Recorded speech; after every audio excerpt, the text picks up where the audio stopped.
My first big discovery was on a Monday, a cold, wet evening in April. It was coming down in buckets, a generally miserable night to take your dog for a walk. But there was no choice. I knew that Vance, I knew what he would be like if he didn't get his walk. He's my 1.5-year-old Pitbull rescue, and he needs his exercise. Or we all pay for it. But I tell you, even Vance didn't want to go out in this rain, but we went anyway. So as we're walking, I'm thinking about my habit plan, which includes a daily commitment to write down one thing that I'm grateful for each day. So jokingly, I think, yeah, like walking my dog in the pouring rain. And that's when I paused and asked, wait, why am I not grateful for that? You see, there's a popular aphorism that I just don't get, and that's live today like it's your last. You can trace this advice back to the great Stoic Marcus Aurelius. Love his work. Meditations is a book on my nightstand. And he says, perfection of character is this, to live each day as if it were your last, without frenzy, without apathy, without pretense. Here's the problem. A, my character's not perfect. And B, today is not my last day. I know I tempt fate every time I say that, but it's not today. I'm not dying tomorrow. I don't have the imagination to power that thought. It comes across to me as spiritual mumbo jumbo, a cat poster, because it's based on something that I'm 99.9% sure is not going to happen. But here's what did pop into my head in the pouring rain. It was a prediction that I was 100% sure would happen. And it was simply this.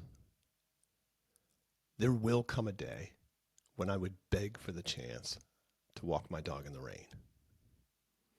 Someday I won't be able to walk like I can today.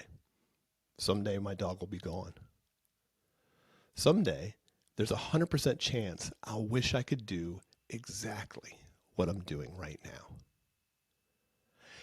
So that hit home for me. And I started thinking about how many other things in my life do I look at as a chore, a labor, an obligation, when in fact, they're privileges. They may be unrecognized privileges, but they're privileges. I mean, what it means to me now versus what it will mean to me a month from now, a year, a decade, are two very different things. So I started testing some of the more difficult things in my life with the phrase, there will come a day when I would beg for the chance to blank. So I tried get up at 6 a.m. for a 7 a.m. workout. Yes, there will come a day when I would beg for the chance to do that. Repair a broken fence. Yes. Defend an idea at a board meeting.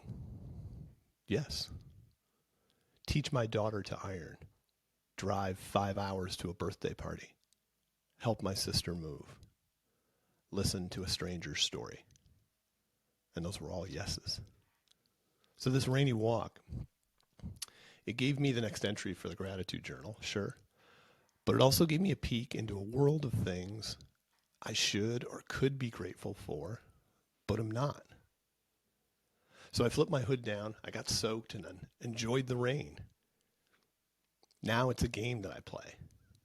Sometimes I complete it with ridiculous things that make me laugh, like get a colonoscopy. Sometimes I test drive things that make it false, like tell the contractor who missed his appointment, I don't believe you have a family emergency. And I try to extract those things from my life. But mostly I end it with something that seems like it won't fit. And then after some thought, it seems logical, almost obvious. It made me reconsider, the cat poster sayings about the air we breathe, when New Jersey's air quality was some of the worst in the world for a few days, worse than Beijing's or New Delhi's due to the Canadian wildfires. So yeah, I guess I am grateful for the air I breathe. It also sparked some regret that I didn't learn this sooner. Had I asked this question back in the 90s, when my brother and his wife lost their baby late in their first pregnancy, maybe I would have flown home to be with them. Maybe the magazine deadlines would not have seemed so important. Maybe the airline ticket not as expensive. I do often beg for a chance to redo that one, but I can't. The best I can do is try harder not to miss the next one. As I said earlier, my character is far from perfect.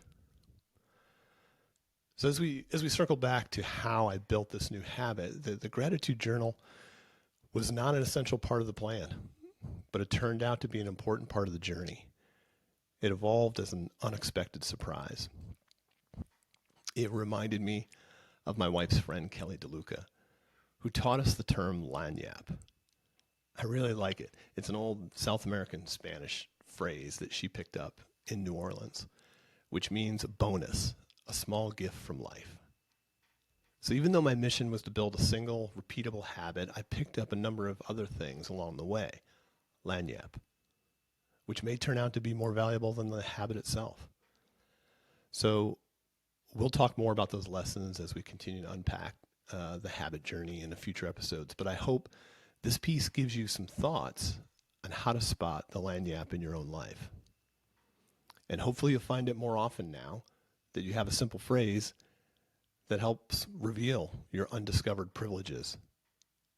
Until next time, take this one for a test drive. See what happens when you consider some of the I have tos in your life and replace them with I get to. See how it feels. It just might make your day better without changing a single thing. Until then, thank you for visiting. Take care and be kind.